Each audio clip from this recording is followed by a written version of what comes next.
السلام علیکم ورحمۃ اللہ وبرکاتہ۔ امید کرتے ہیں کہ تمام ممبران خیریت سے ہوں گے۔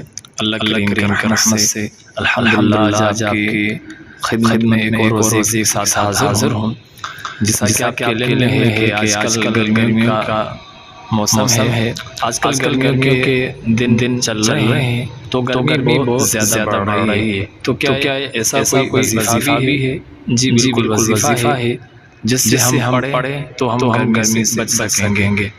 گرمی لگے تو انشاءاللہ عزیز آپ پڑھیں، اللہ کرم کرے گا، آپ کے لیے آسانی ہو جائے گی۔ یاد رکھیے گرمی اللہ تعالیٰ کی بہت بڑی نعمت ہے۔ جب گرمی کی شدت محسوس ہونے لگے تو آخرت کی گرمی کو بھی یاد رکھیے، قبر کی گرمی کو بھی یاد رکھیے، محشر کی گرمی کو بھی یاد رکھیے۔ تو ہر معاملے میں اللہ تعالیٰ کا شکر ادا کرتے رہنا چاہیے۔ اب گرمی کی شدت محسوس ہو رہی ہے، اس کے لیے چلے ایک وظیفہ میں آج عرض کرتا ہوں۔ ناظرین کو جب بھی آپ کو گرمی کی شدت محسوس ہونے لگے، پیاس کی شدت محسوس ہونے لگے، اٹھتے بیٹھتے چلتے پھرتے وقتاً فوقتاً کثرت کے ساتھ جو ہے یا مجید آپ پڑھیں یا مجید کے ساتھ پڑھیں، انشاءاللہ امن حاصل ہوگا۔ اور یہاں یہ عرض کر چلوں کہ بیماریاں بعض اوقات بڑھتی جاتی ہیں۔ گرمی کی شدت میں بہت ساری کسی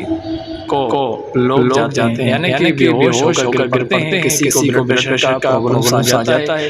ایک وظیفہ اور بھی ہے، یا ماجد 10 بار پڑھ کر شربت وغیرہ دم کر کے جو پی لیا کرے، انشاءاللہ کریم سخت بیماری اور گرمی سے محفوظ رہے گا۔ تو کوشش کریے کہ یا ماجد پانی یا شربت پر 10 مرتبہ دم کر کے اللہ کریم کرم کیا تو آپ کی جو بھی شدت ہے، آپ کی جو بھی کون سا میں کوشش ہے، اللہ کریم کرے گا، تمام معاملات حل ہو جائیں گے۔ چلتے ہیں، ہمیں اپنی خاص اور پیاری دعا میں یاد رکھیے گا۔ چینل کو سبسکرائب کر کے شکریہ کا موقع بھی ضرور دیجیے گا۔ السلام علیکم ورحمۃ اللہ وبرکاتہ۔